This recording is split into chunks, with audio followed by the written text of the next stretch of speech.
Ликвидирован известный коллаборант, массовые протесты в Германии, а белорусская дипломатия возвращается в Европу. Обо всем этом расскажу подробнее в эфире Нехта. Самые важные и интересные новости. США нацелились на Африку или боевые комары, часть 2. Израиль возвращает заложников Хамас. Магдебург в центре внимания. Какую записку оставил террорист в машине перед нападением? Спасибо, что смотрите, спасибо за доверие. Не забывайте про лайки и комментарии, не забывайте подписываться на канал. Все это очень важно. Поехали.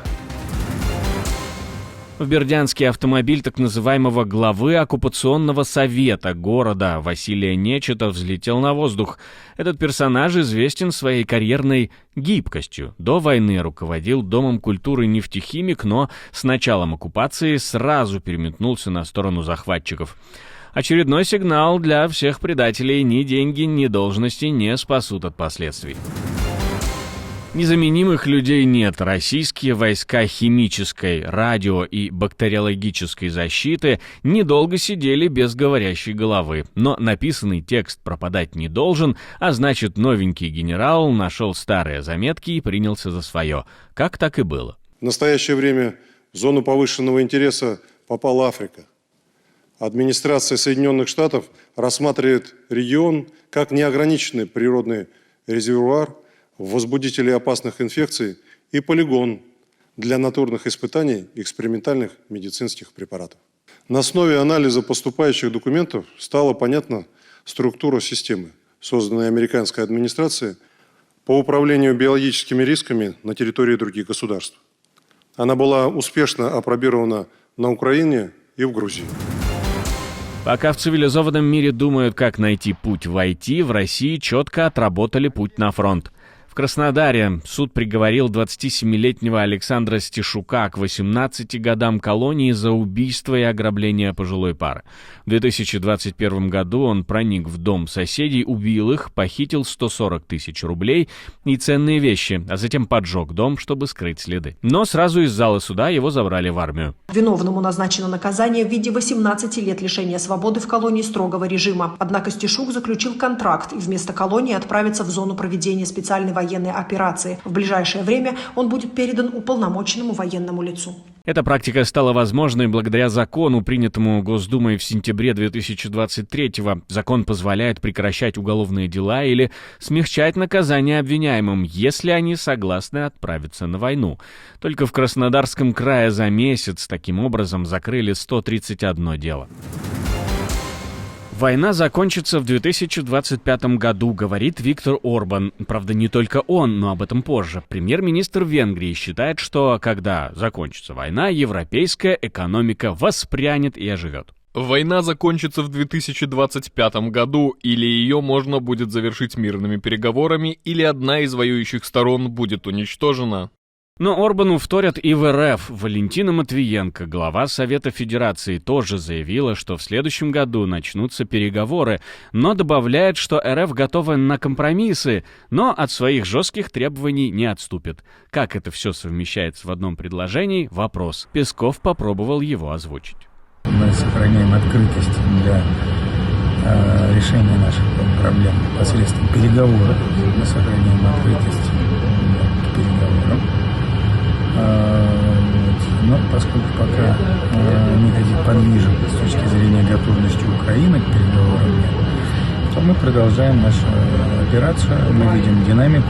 Динамика говорит сама за себя. Идем вперед. Развязать этот клубок мы попросили политического эксперта Игоря Чаленко. Подыгрывая вот этим ожиданиям, фактически россияне, в данном случае Матвиенко, все-таки пытаются занять более выигрышную позицию. Что касается непосредственно заявления Орбана, то он также специфически на самом деле ответил, что война окончится в 2025 году, но либо это будет перемирие, либо поражением одной из сторон, уничтожением одной из сторон.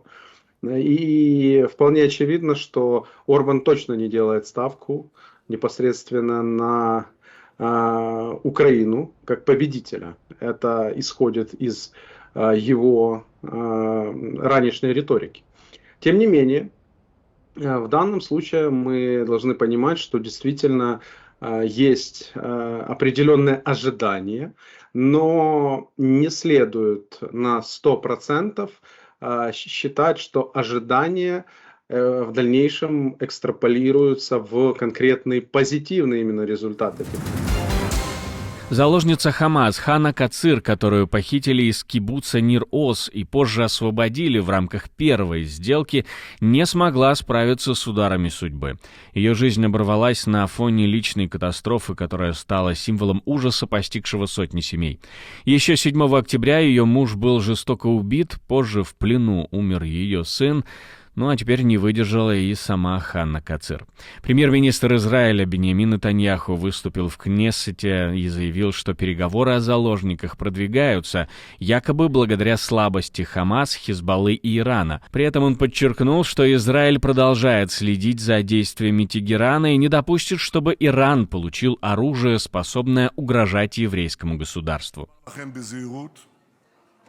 Я хотел бы осторожно сказать вам, что есть некоторый прогресс в отношении сделки с заложниками, и этот некоторый прогресс объясняется 3 основными причинами. Во-первых, Синвара больше с нами нет. Во-вторых, Хамас надеялся, что Иран и Хезболла придут к нему на помощь, но они, как вы знаете, зализывают свои раны от ударов, которые мы нанесли по ним. И в-третьих, Хамас сам страдает от ударов. Однако не все разделяют уверенность Нетаньяху. Глава оппозиции Яир Лапид язвительно намекнул на слабость премьера под давлением, вспомнив их совместную встречу 7 октября, в день начала нападений Хамас.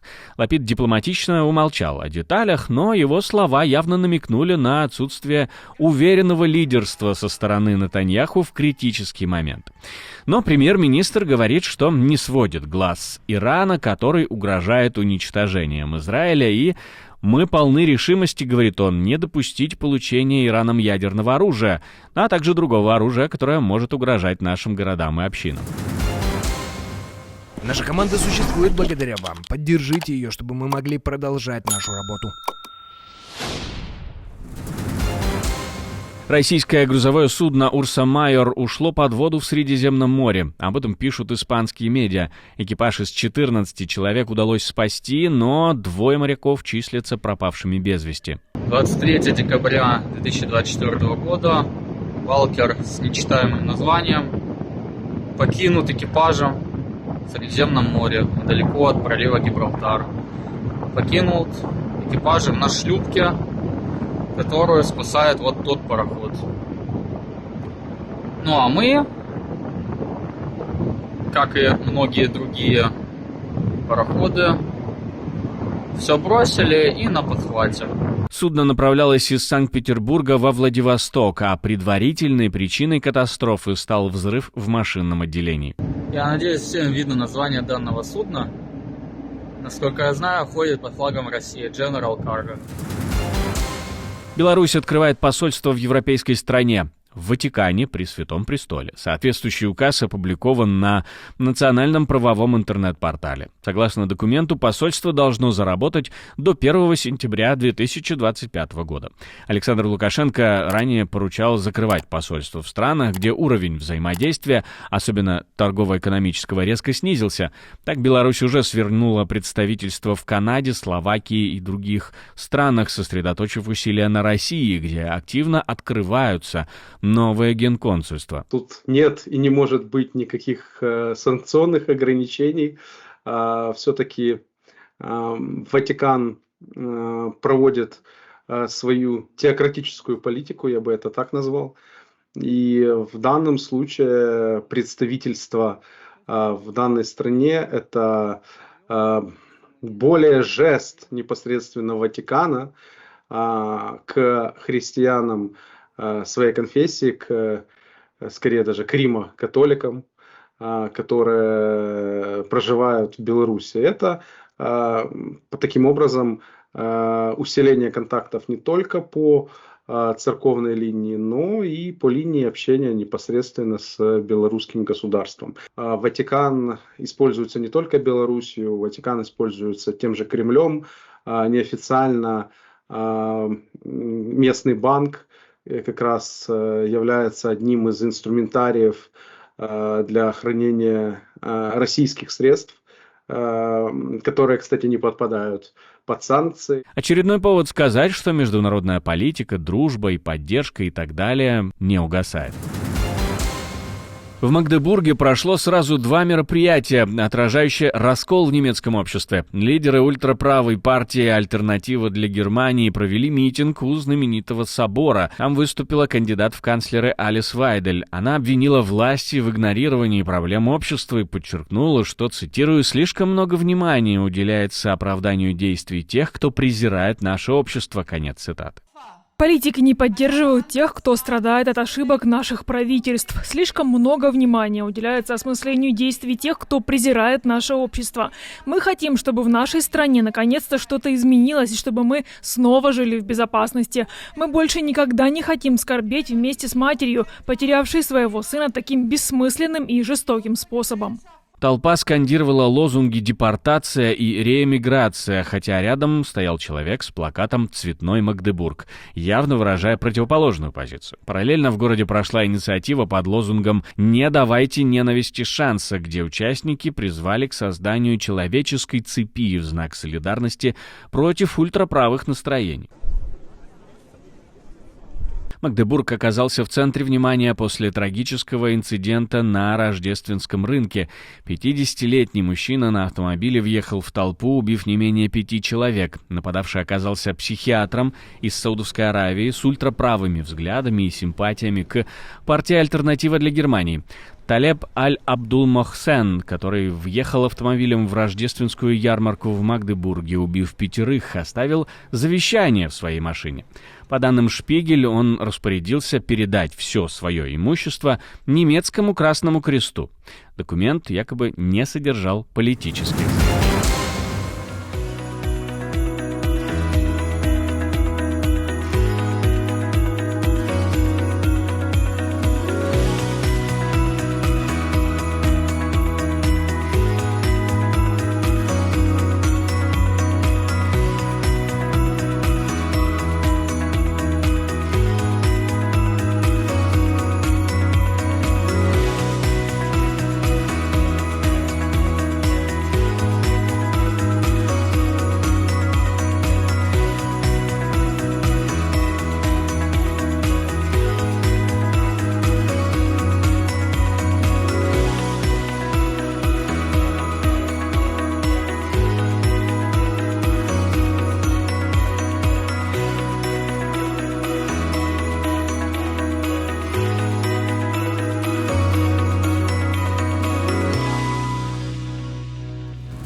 Спасибо, что смотрите, спасибо за доверие. Не забывайте про лайки и комментарии, не забывайте подписываться на канал, все это очень важно. Ну и не забывайте про кнопочку «Супер спасибо», ведь так вы можете нас поддержать.